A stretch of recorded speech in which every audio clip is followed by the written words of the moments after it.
একটা তেজপাতা দিয়েই মাত্র 1 মিনিটের মধ্যে যে কোনো নারী কিংবা পুরুষকে আপনার বশ করে আপনার কাছে নিয়ে আসতে পারবেন।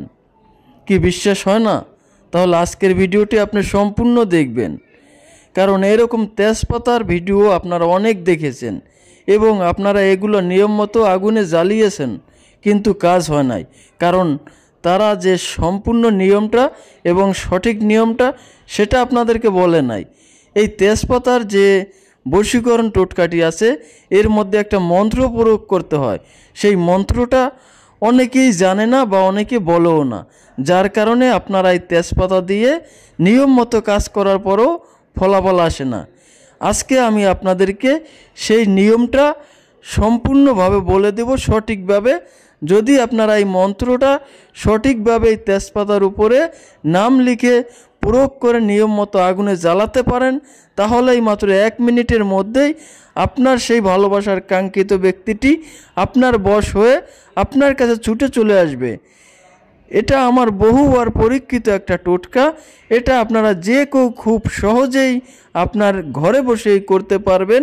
আপনার ভালোবাসার ব্যক্তিকে কিছু খাওয়ানো লাগবে না, তার বাড়িতে যাওয়া লাগবে না, তাকে জানানোও লাগবে না। আপনি নিরিবিলি আপনার ঘরে বসেই করতে পারবেন, কেউ জানতেও পারবে না।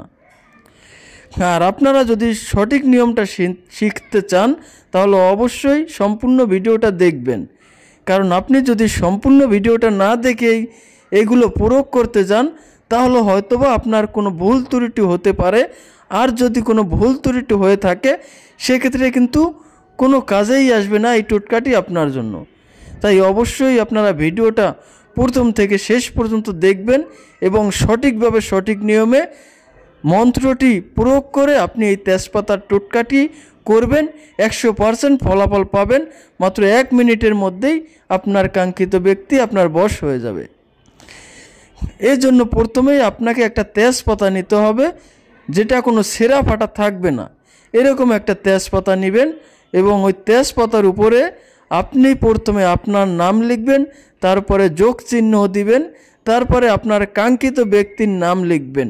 সে ছেলে হোক কিংবা মেয়ে হোক, আপনার নামটি আপনি আগে লিখবেন, তারপরে আপনার কাঙ্ক্ষিত ব্যক্তির নামটি লিখবেন। এরপরে আপনারা এটাকে সরিষার তেলে চুবিয়ে নেবেন। সম্পূর্ণ তেজপাতাটাকে সরিষার তেলে ডুবিয়ে উঠিয়ে নেবেন। এই কাজটা অবশ্যই আপনাকে রাত 12টার পরে করতে হবে।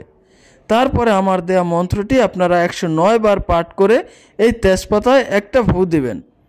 মন্ত্রটা হচ্ছে, কালী কালী মহাকালী, কালীর কোল হইবে খালি, অমুক যদি আমার কাছে না আসে, কালীর দেহ সমুদ্রে ভাসে। এই মন্ত্রটার মধ্যে যে অমুকের স্থান আছে, আপনারা এই অমুকের স্থানে আপনার সেই ভালোবাসার কাঙ্ক্ষিত ব্যক্তির নামটি উচ্চারণ করবেন। মন্ত্রটি আমি আপনাদেরকে কমেন্ট বক্সে লিখে দিব, সেখান থেকে আপনারা দেখে নেবেন, মুখস্থ করে নেবেন। তো যখন আপনার এই মন্ত্রটি পাঠ করে তেজপাতার উপর একটি ফু দেওয়া হয়ে যাবে, তখন এই তেজপাতাটাকে আপনি একটা দিয়াশলাইয়ের আগুনে অথবা একটা মোমবাতির আগুনে তেজপাতাটা সম্পূর্ণ জ্বালিয়ে দিবেন। আর একটা কথা, অবশ্যই আপনারা এই তেজপাতার উপরে যে লেখাটা লিখবেন, নামগুলো লিখবেন, এটা লাল কালি দিয়ে লিখবেন। অনেকেই দেখা যায় কালো কালি দিয়ে লিখে, যার কারণে ফলাফল আসে না। আপনি লাল কালি দিয়ে লিখবেন, 100% ফলাফল আসবে। আর আমি যে নাম দুইটা লিখেছি এটা শুধু আপনাদেরকে দেখানোর জন্য, কেউ কোনো মাইন্ড করবেন না, কারো নামের সাথে মিলে গেলে আপনারা কিছু মনে করবেন না। এটা জাস্ট আমি দেখানোর জন্য আপনাদের কাছে নামগুলো লিখে দিয়েছি। ধন্যবাদ সকলকে।